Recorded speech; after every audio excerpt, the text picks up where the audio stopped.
तो आइए हम लोग सबसे पहले आज संज्ञा देखते हैं, रिवाइज करेंगे। संज्ञा सर्वनाम एक पार्ट में देगा, उसके बाद आगे का अगला पार्ट में देगा। तो संज्ञा सम और ज से बना है संज्ञा, यानी सम्मित, सम्यक और ज्ञान, ज्ञान, संपूर्ण ज्ञान या संपूर्ण नाम को संज्ञा कहते हैं।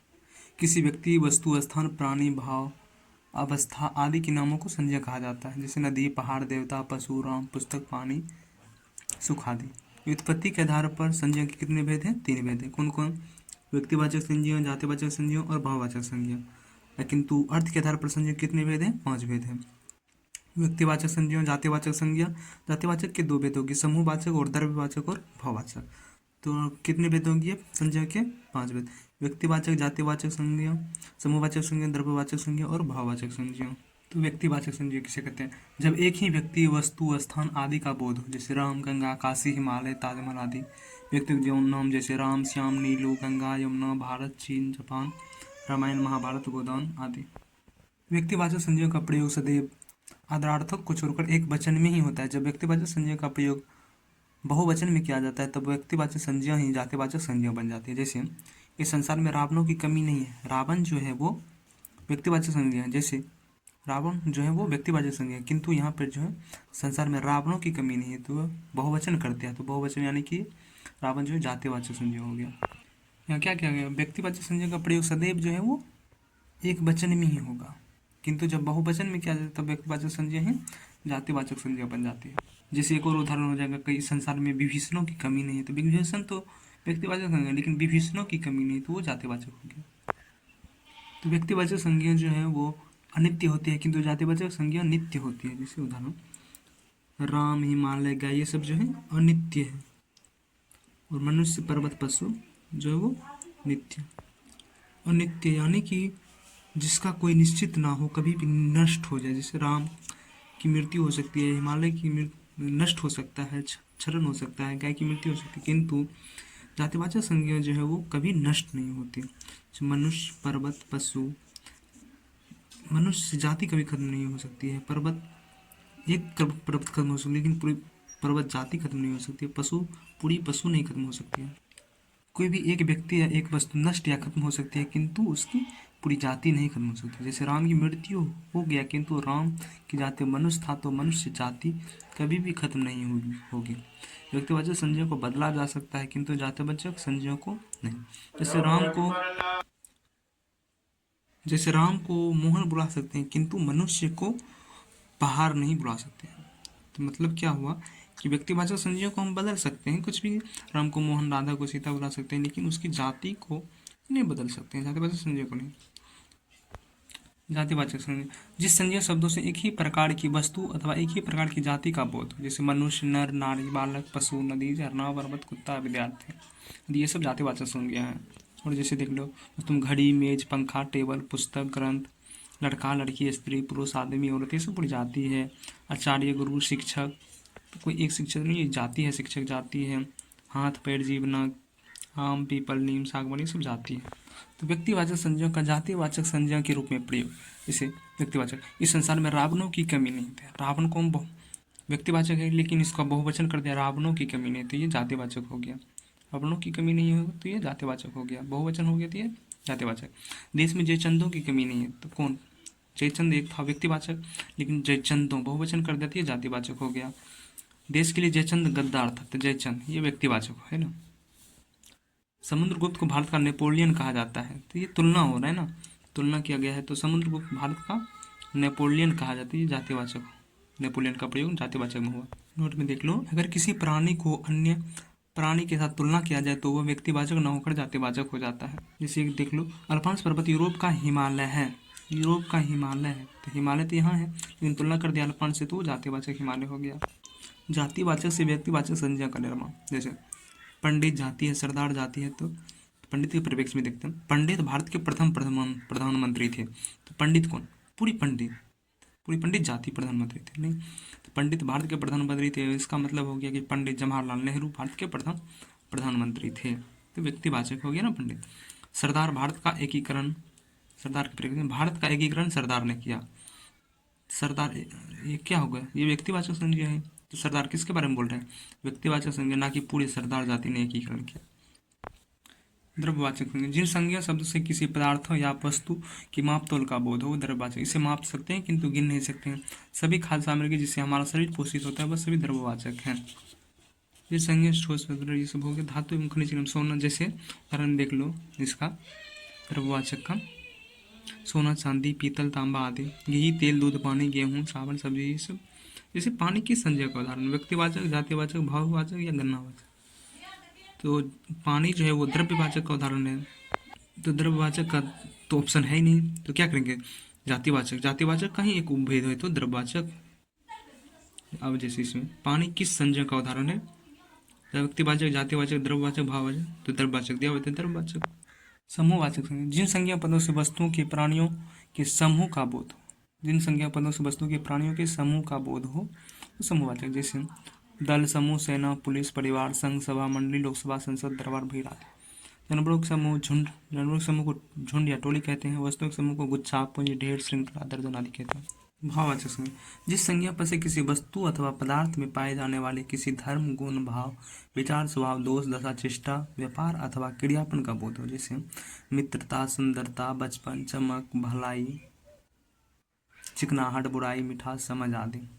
इसका बहुवचन नहीं होता क्योंकि यह हमेशा एक वचन में प्रयोग होता है। इसे हम सिर्फ महसूस कर सकते हैं, देख नहीं सकते। जाति जातिवाचक संज्ञा के भांति भाववाचक संज्ञा भी सार्थक होती है। व्यक्तिवाचक संज्ञा से भाववाचक संज्ञा का निर्माण।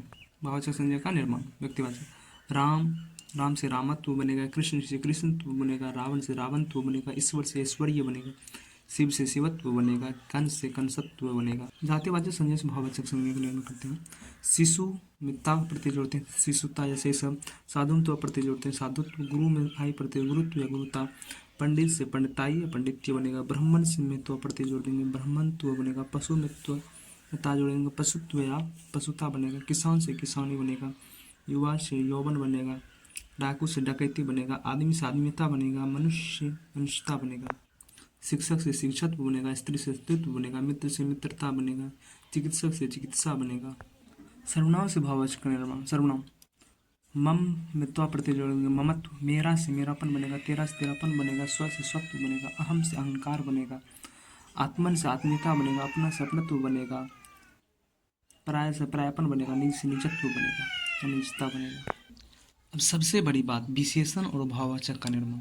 विशेषण और भाववाचन में पहचान जो है वो बहुत विद्यार्थियों को डाउट रहता है, तो इसे हम एक आसान पेन की मदद से समझेंगे। क्या? पेन की मदद से। जैसे कठोर, तो पेन जो है वो देख लो कठोर। पेन कठोर हो सकता है, बोलने में सही कौन लग रहा है? कठोर या पेन कठोर है या कठोरता? पेन कठोर होता है, कठोर है, तो बोलने में सही लगता है, ये विशेषण है। पेन अच्छा है या पेन अच्छा ही है, बोलने में कौन सही लग रहा है? पेन अच्छा है, पेन अच्छा है, तो ये अच्छा क्या है? विशेषण है। अच्छाई क्या है? भाववाचक है।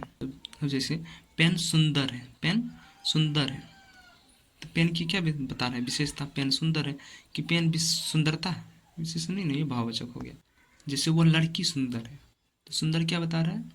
विशेषता बता रहा है। अब वो लड़की सुंदरता है, ये विशेषण तो नहीं हुआ ना। जैसे ये है गोरा, तो वह लड़का गोरा है, वह गोरा लड़का है, तो गोरा क्या है? लड़का की विशेषता है। गोरापन तो नहीं विशेषता है ना, गोरा। जैसे ये पेन गोरा है, तो पेन को रख लेंगे सीधा, कोई भी शब्द है। पेन गोरा है, क्या बता रहा है? गोरा फिट हो रहा है या गोरापन। गोरा, गोरा विशेषण हो गया। पेन सुंदर है कि सुंदरता? सुंदर है, तो ये विशेषण हो गया। पेन आलसी है, पेन आलसी है कि पेन आलस्य है, पेन आलसी है, तो जो सही लग रहा है बोलने में वो विशेषण होगा। और भाववाचक जो होगा वो बोलने में फिट नहीं होगा, ठीक है। वह नीच है, वो नीचता है, भाववाचक हो गया। वह अमर है, पेन अमर है, पेन अमर है कि, तो विशेषण है। पेन अमरता है, ये तो नहीं फिट हो रहा है, तो वो भाववाचक हो गया।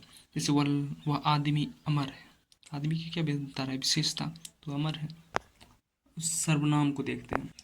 सर्व प्लस नाम, सबका सभी का नाम में संज्ञा, यानी सभी संज्ञा के नाम पर जो प्रयुक्त होता है वो सर्वनाम। सभी संज्ञाओं के नाम पे जो प्रयोग किया जाता है उसे सर्वनाम कहा जाता है। हिंदी में मूल सर्वनामों की संख्या कितनी है? 11 है, इंपॉर्टेंट है। कितनी है? 11 है। मैं कौन कौन? मैं, तू, आप, यह, वह, जो, सो, कोई, कुछ, कौन, क्या। कौन कौन? मैं, तू, आप, यह, वह, जो, सो, कोई, कुछ, कौन, क्या। सर्वनाम का प्रयोग कर्ता से लेकर अधिकरण कारक तक प्रयोग होता है, किंतु संबोधन कारक में नहीं होता है। सर्वनाम जो है वो विकारी पद है। सर्वनाम के भेद कितने हैं? 6। संज्ञा के कितने भेद थे? 5। सर्वनाम जो है संज्ञा के बड़ा भाई है, तो बोल रहा है कि संज्ञा के अगर 5 बच्चे हैं तो मैं उनसे एक ज़्यादा बच्चे पैदा करूँगा, यानी कि मेरे 6 बच्चे रहेंगे। तो कौन कौन इसके 6 बच्चे हैं? तो इसका एक ट्रिक भी बना है, पुनिश 231, यानी प का 2, प से 2 होगा, न से 3 होगा, स से 1 होगा। प से पुरुषवाचक सर्वनाम, निजवाचक सर्वनाम, निश्चयवाचक सर्वनाम, अनिश्चयवाचक सर्वनाम। न में तीनों आ गए, निजवाचक, निश्चयवाचक और निश्चयवाचक। स में संबंधवाचक और प में 2 था तो एक प्रश्नवाचक सर्वनाम। तो पुनिश पुनिश 231, यानी कि पुरुषवाचक, निजवाचक, निश्चयवाचक, अनिश्चयवाचक, संबंधवाचक सर्वनाम और प्रश्नवाचक सर्वनाम। पुरुषवाचक सर्वनाम का देख लो, इसमें रहेगा मैं, तू, आप आदरार्थक सूचक में। निजवाचक सर्वनाम में आप रहेगा, यानी आप ही खा लूँगा, खुद ही खा लूँगा। निश्चयवाचक में यह, वह, यह से ये बन जाता, वह से वे बन जाता। और निश्चयवाचक सर्वनाम में कोई, कुछ निश्चित ही नहीं है, तो कोई, कुछ। संबंधवाचक में जो, सो, जिसकी लाठी उसकी भैंस। प्रश्नवाचक सर्वनाम में कौन, क्या, प्रश्न वाला रहेगा। एक ये देख लो सर्वनामिक विशेषण, वो जो है निश्चयवाचक से लेके प्रश्नवाचक तक सर्वनामिक विशेषण बनता है। पुरुषवाचक, निजवाचक को छोड़कर नीचे के जो 4 हैं उसका सर्वनामिक विशेषण बनता है। निश्चयवाचक, अनिश्चयवाचक, संबंधवाचक, प्रश्नवाचक का सर्वनामिक विशेषण बनता है। तो पुरुषवाचक सर्वनाम, पुरुष कथन, जिस सर्वनाम से वक्ता, श्रोता या अन्य व्यक्ति के विषय में बोध। इसके कितने भेद हैं? 3 भेद हैं। पुरुषवाचक सर्वनाम कितने भेद हैं? 3। उत्तम पुरुष, यानी उत्तम, जो बोल रहा है, जैसे मैं बोल रहा हूँ तो मैं उत्तम पुरुष अपने आप को उत्तम समझूंगा ना। मध्य पुरुष, जो सुन रहा है, मैं जिनसे बात कर रहा हूँ वो मध्य पुरुष। अन्य पुरुष, जो बगल में तीसरा कोई खड़ा है तो अन्य पुरुष या तीसरा पुरुष हो गया। तो उत्तम पुरुष, वक्ता, बोलने वाला जो बोल रहा है या लेखक जो लिख रहा है। श्रोता, सुनने वाला, सॉरी मध्यम पुरुष, जो सुन रहा है, जिनसे बात कर रहे हैं वो श्रोता हो गया। उत्तम पुरुष समझ लो कि हमेशा अपने आप को समझेंगे, मैं वक्ता अपने आप को ही ना उत्तम पुरुष समझेंगे। जिनसे बात कर रहे हैं वो मध्यम पुरुष, और जो बगल में सुन रहा है वो तीसरा व्यक्ति कोई अन्य पुरुष हो गया, अन्य व्यक्ति। उत्तम पुरुष में मैं और हम का प्रयोग करते हैं। मध्यम पुरुष में जिनसे हम बात कर रहे हैं उसके लिए हम प्रयोग करेंगे तू। आदरार्थक के लिए आप का प्रयोग करेंगे। अन्य पुरुष के लिए वह, यह, आप करेंगे। वाक्य में प्रयोग, वाक्य में पहले प्रयोग मध्य पुरुष, अन्य पुरुष तथा उसके बाद उत्तम पुरुष का होता है। जैसे तुम, वह और मैं चलेंगे। तुम क्या हो गया? मध्यम पुरुष, वह अन्य पुरुष, और मैं लास्ट में उत्तम पुरुष को रखेंगे। तुम, वह, उसको बोलेंगे तुम, वह और मैं साथ में चलेंगे वहाँ भोज पे। तो मैं, तुम और वह चलेंगे, ये गलत हो गया, इसे प्रयोग नहीं होगा। जब भी प्रयोग होता है वो पहले मध्यम पुरुष होता है, उसके बाद अन्य पुरुष, और उसके बाद सबसे लास्ट में उत्तम पुरुष खुद का प्रयोग करते हैं। जैसे तुम, वह और मैं चलेंगे। उत्तम पुरुष सर्वनाम, जिस सर्वनाम शब्दों से बोलने वाला यानी वक्ता का बोध, जैसे मैं, मेरा, हम, हमारा, हमारी, मेरी। निम्न वाक्य में कौन सा सर्वनाम है? जैसे मैं हिंदी पढ़ाता हूँ, मेरा नाम प्रमोद है, हमारा घर खुर्जी है, हम भारत के निवासी। तो सिर्फ हम अपने बारे में बता रहे हैं ना, मैं वक्ता भी हूँ, अपने बारे में बता रहा हूँ, तो मैं क्या हूँ? उत्तम पुरुष। उत्तम पुरुष किसका? पुरुषवाचक सर्वनाम का उत्तम पुरुष हूँ। मध्यम पुरुष, सीधा समझो जिनसे हम बात कर रहे हो वो मध्यम पुरुष, यानी जिस सर्वनाम शब्दों से प्रयोग सुनने वाले या पढ़ने वालों के लिए किया जाता है। जैसे तू, तुम, तुम्हारा, तुम्हारे, आप, आपका, तेरा, तेरी आदि। नहीं, जिनसे बात कर रहे हैं उसको बोलेंगे तुम्हारा नाम राहुल है, तुम बहुत प्यारे हो, तुम बहुत प्यारे हो, या बच्चे हो घटा दो, तुम बहुत प्यारे बच्चे हो, तुमने हिंदी पढ़ी है। ये सब तुम जिससे बात करो उसके लिए हो गया, तो ये मध्यम पुरुष हो गया। अन्य पुरुष, जो तीसरा व्यक्ति कोई खड़ा है उसके लिए अन्य पुरुष होता है। जैसे सर्वनाम शब्दों से किसी अन्य व्यक्ति का बोध हो, तीसरा व्यक्ति का बोध हो, वह अन्य पुरुष हो गया। जैसे वह, यह, वह, उसने, इसने, उन्हें, या वह किसी श्रोता को दिखाएंगे वह, ये सब। जैसे वह मेरा भाई है, मध्यम पुरुष को हम बता रहे हैं कि वह मेरा भाई है। उन्हें पानी दो, उसे जाने मत देना, उसने तुम्हारे बारे में बताया, ये सभी क्या है? अन्य पुरुष हैं। यदि आप शब्द के माध्यम से किसी का परिचय दिया जा रहा है तो वह अन्य पुरुष हो जाता है। जैसे आप ईमानदार हैं, आप अन्य पुरुष हो गया। निजवाचक सर्वनाम, नीज माने नीज कर लूँगा मैं खुद। नीज मतलब होता है खुद, यानी जो सर्वनाम शब्द नीज के लिए स्वयं के लिए प्रयुक्त हो उसे निजवाचक सर्वनाम कहा जाता है। जैसे यदि और यदि आप शब्द स्वयं स्वतः या खुद का बोध कराएं तो वह निजवाचक होता है। जब वाक्य में कर्ता की निजता का बोध हो, निज यानी स्वयं का बोध, आ का प्रयोग वाक्य में कर्ता के स्थान पर नहीं हो सकता। आ का प्रयोग वाक्य में कर्ता के स्थान पर नहीं हो सकता। यथा आप खुद स्वयं स्वतः अपना अपने अपने आप खुद स्वयं स्वतः अपना अपने आप खुद व खुद आदि। उदाहरण जैसे देखो, वह अपने आप भोजन पकाता है, अपने आप यानी खुद भोजन पकाता है। तो निज वह निज काम करता है, निज। वह स्वयं को सुधार रहा है यानी अपने आप को सुधार रहा है, तो निजवाचक सर्वनाम है। सीमा खुद ही घर की सफाई करती है, खुद निज करती है। अपना कार्य स्वयं करो, निज करो। निज मतलब होता है खुद। उन्होंने अपना घर बेच दिया, अपना घर यानी खुद का घर बेच दिया। सब निजवाचक सर्वनाम के उदाहरण है। कैसा निजवाचक सर्वनाम के उदाहरण है। निजवाचक का आप अंग्रेजी की सेल्फ का बोधक होता है। क्या सेल्फ का, जैसे आप सो जाइए मैं आप खा लूंगा, यानी मैं खुद खा लूंगा। सेल्फ अंग्रेजी में मैं आप खा लूंगा, मैं सेल्फ खा लूंगा, स्वयं खा लूंगा। मैं आप ही चला जाऊंगा, मैं यानी मैं स्वयं ही चला जाऊंगा।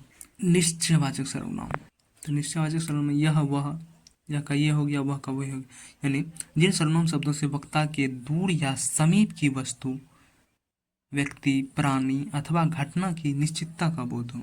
यथा यह वह, यह जो है समीप की वस्तु के लिए प्रयोग होगा, वह जो है दूर की वस्तु के लिए, या जो बगल में रहेगा उसके लिए हम यह का प्रयोग करते हैं। दूर की वस्तु प्राणी के लिए वह का प्रयोग करते हैं।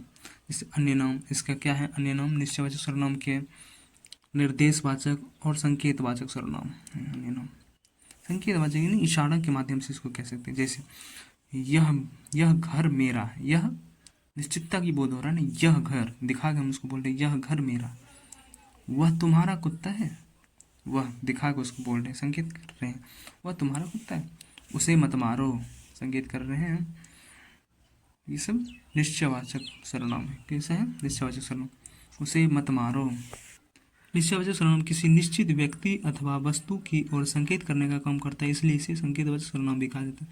यदि आप सबसे किसी की निश्चित विशेषता बताई जाए तो निश्चयवाचक सर्वनाम कहेंगे। आप एक शिक्षक है, निश्चयवाचक सर्वनाम हो गया। यह वह प्लस संबंधवाची हमारा, हमारे, मेरा या मेरी प्लस विशेष्य, विशेष्य यानी कि कर्ता जो होता है, संज्ञा इक्वल टू संकेतवाचक या निर्देशवाचक या निश्चयवाचक। जैसे वह मेरा घर, वह मेरा, मेरा क्या है संबंधवाची है, घर क्या है विशेष्य है, वह मेरा घर है। यह वह संबंधवाची प्लस विशेष्य, यह वह प्लस संबंधवाची, संबंधवाची में हमारा, हमारे, मेरा या मेरी प्लस विशेष, विशेष हो गया कर्ता या संज्ञा इक्वल टू संकेतवाचक या निर्देशवाचक या निश्चयवाचक सर्वनाम कहेंगे। जैसे वह मेरा घर, वह मेरा घर है, संकेत कर रहे हैं वह मेरा घर है। मेरा क्या संबंधवाची, घर क्या है विशेष्य है।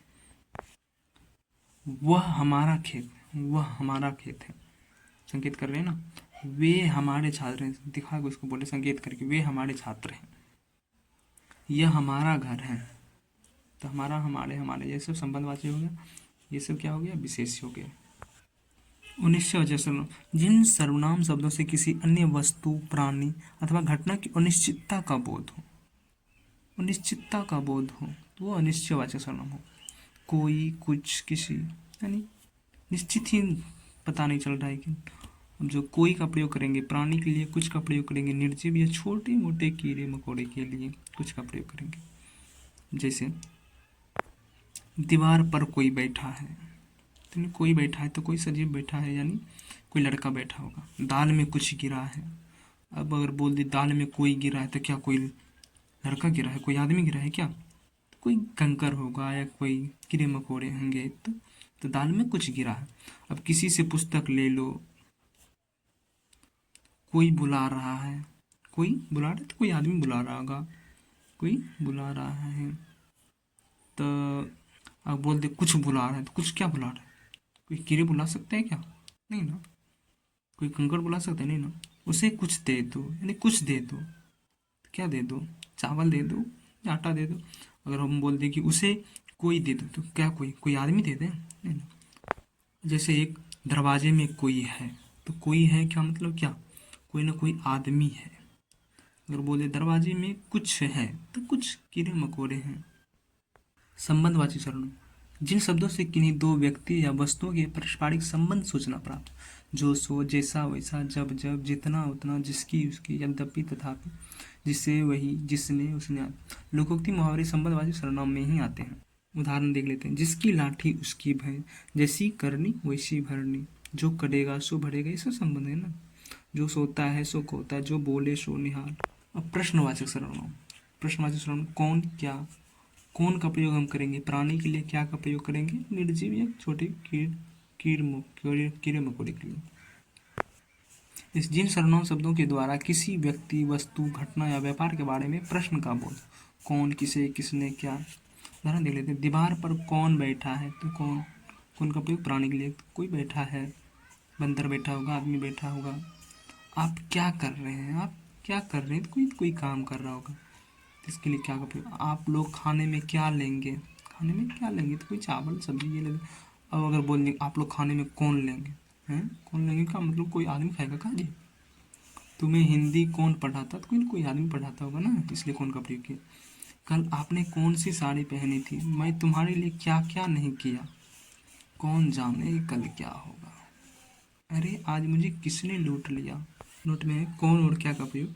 नोट कौन प्राणीवाचक संज्ञाओं के लिए प्रयोग होता है, कौन, किसे, किसने का प्रयोग होता है। क्या निर्जीव वस्तु तथा छोटे कीड़े मकोड़े के लिए क्या का प्रयोग होता है। अब महत्वपूर्ण बिंदु, जैसे सर्वनाम संज्ञा के स्थान पर प्रयुक्त होता है। सर्वनाम, किसी सर्वनाम का प्रयोग यदि संज्ञा के साथ हो तो वह सर्वनामिक विशेषण बन जाता है। किसके साथ, संज्ञा के साथ हो। किसी सर्वनाम का प्रयोग यदि संज्ञा के साथ हो तो वह सर्वनामिक विशेषण बन जाता है। सर्वनामिक विशेषण क्या है, यदि सर्वनाम का प्रयोग संज्ञा के पहले या साथ हो तो सर्वनामिक विशेषण बन जाता है।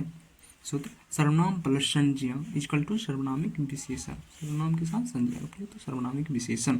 नोट देख लो एक बार। पुरुषवाचक और निजवाचक, पुरुषवाचक में मैं, तू, आप, निजवाचक में आप को छोड़कर बाकी के सभी चार सर्वनामों के सर्वनामिक विशेषण बनते हैं। पुरुषवाचक निजवाचक को छोड़कर बाकी के चार सर्वनाम जो है कौन कौन है, तो पुरुषवाचक निजवाचक को छोड़कर बाकी के हैं ये चार, निश्चयवाचक सर्वनाम, अनिश्चयवाचक सर्वनाम, संबंधवाचक सर्वनाम और प्रश्नवाचक सर्वनाम। तो इन सब के जो है सार्वनामिक विशेषण बनते हैं संज्ञा के पहले सर्वनाम आने पर।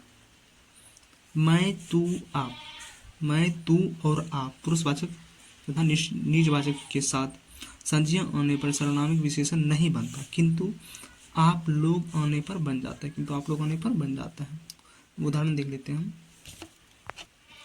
कोई अफ्रीकन खा रहा है, तो कोई क्या हुआ, सर्वनाम, अफ्रीकन संज्ञा, संज्ञा के साथ सर्वनाम आया तो कोई अफ्रीकन खा रही है सर्वनामिक विशेषण, लेकिन कैसा है, कैसा सर्वनामिक विशेषण है, और निश्चयवाचक सर्वनामिक विशेषण कैसा, वो निश्चयवाचक सर्वनाम, तो यानी कि निश्चित ही नहीं कोई अफ्रीकन खा रहा होगा। कुछ पानी गिरा है, तो क्या गिरा है, कुछ पानी, कुछ क्या है सर्वनाम है, पानी क्या है संज्ञा, तो कुछ गिरा है निश्चित ही नहीं है, वो निश्चयवाचक सर्वनामिक विशेषण। एक ये देख लो, मैं मोहन बोल रहा हूँ, मैं क्या है सर्वनाम, मोहन क्या है संज्ञा, तो ये क्या होगा सर्वनामिक विशेषण होगा, नहीं होगा, क्योंकि क्योंकि ये लिखा है क्योंकि यह पुरुषवाचक का उदाहरण, क्योंकि यह पुरुषवाचक का उदाहरण है। मैं देख लो, कौन लड़का जा रहा है, तो कौन क्या है पुरुषवाचक सर्वनाम, लड़का क्या है, कौन क्या है प्रश्नवाचक सर्वनाम, लड़का क्या है संज्ञा, तो बनेगा प्रश्नवाचक सर्वनामिक विशेषण। कौन है ना सर्वनाम जी, और लड़का जा रहा है, लड़का संज्ञा हो गया, तो ये सर्वनामिक विशेषण होगा, लेकिन कैसा, कौन प्रश्नवाचक, तो प्रश्नवाचक सर्वनामिक विशेषण।